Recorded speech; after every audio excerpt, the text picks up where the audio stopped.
Bonjour à tous et à toutes, soyez le bienvenu à la prière du matin. Avec une grande joie que nous commençons notre journée, nous supplions au Seigneur de venir nous bénir, nous guérir, d'être avec nous tous les jours de notre vie. Au nom du Père, du Fils et du Saint-Esprit. Amen.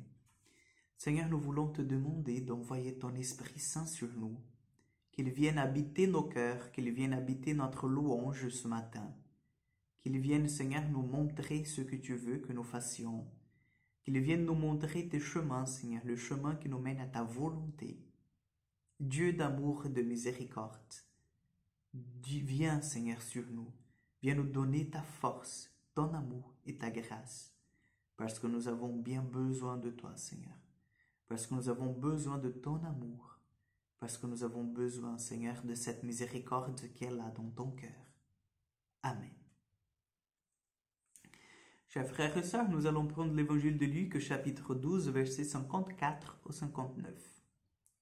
En ce temps-là, Jésus disait aux foules, « Quand vous voyez un nuage monter au couchant, vous dites aussitôt qu'il va pleuvoir, et c'est ce qui arrive. Et quand vous voyez souffler le vent du sud, vous dites qu'il fera une chaleur torride, et cela arrive. Hypocrite, vous savez interpréter l'aspect de la terre et du ciel, mais ce moment-ci, pourquoi ne le savez-vous pas l'interpréter? Et pourquoi aussi ne jugez-vous pas par vous-même ce qui est juste? Ainsi, quand tu vas avec ton adversaire devant le magistrat, pendant que tu es en chemin, mets tout en œuvre pour t'arranger avec lui, afin d'éviter qu'il ne te traîne devant le juge, que le juge ne te livre à l'issuyer et que l'issuyer ne te jette en prison. Je te le dis, tu n'en sortiras pas avant d'avoir payé jusqu'au dernier centime. Acclamons la parole de Dieu. Hypocrite, vous savez interpréter l'aspect de la terre et du ciel, mais ce moment-ci, pourquoi ne le savez-vous pas l'interpréter? C'est la parole de Dieu à cette foule qui est là devant lui. Chers frères et sœurs, le Seigneur nous dit de façon dure cette phrase aujourd'hui. Nous savons, plus que jamais, nous avons toute une technologie, une façon de prévoir les choses. Nous sommes une société qui a avancé, entre guillemets, dans ce domaine de la prévision, n'est-ce pas? Mais nous ne savons pas, nous avons oublié en tout cas, de lire les signes de temps. Lorsque nous voyons aujourd'hui les nations qui se fâchent et qui entrent en guerre contre nations pour un morceau de terre ou pour dispute de pouvoir. Quand nous voyons des frères et des sœurs qui se tuent à cause de l'héritage. Quand nous voyons que notre société, qu'un jour a connu la lumière de la foi, le soleil levant, comme nous dit le psalmiste, aujourd'hui se trouve déchristianisé, sécularisé.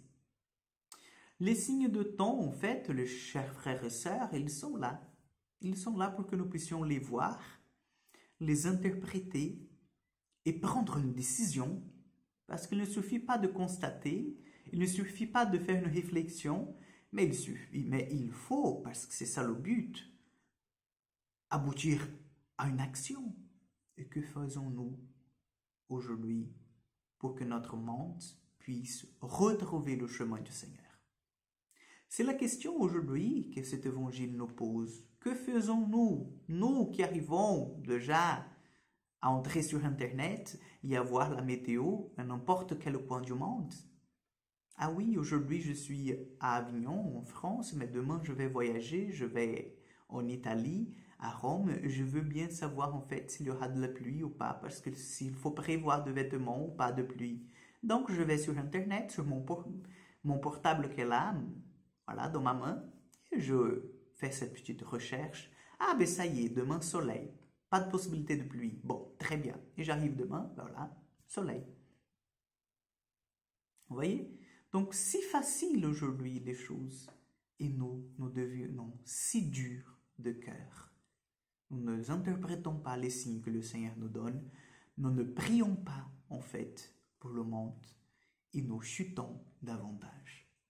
Donc aujourd'hui, le Seigneur nous invite à vraiment faire confiance à sa miséricorde et à développer en nous cet aspect de l'intercession, de pouvoir voir les signes eschatologiques de cette venue du Seigneur et de mettre en pratique en fait notre vocation de baptiser, c'est de prier les uns pour les autres, de témoigner que la lumière du Christ doit briller dans notre vie plus que cette lumière éphémère du monde. Amen. Le Seigneur soit avec vous. Que Dieu Tout-Puissant vous bénisse et vous garde, le Père, le Fils et le Saint-Esprit. Amen. Chers amis, que Dieu vous accompagne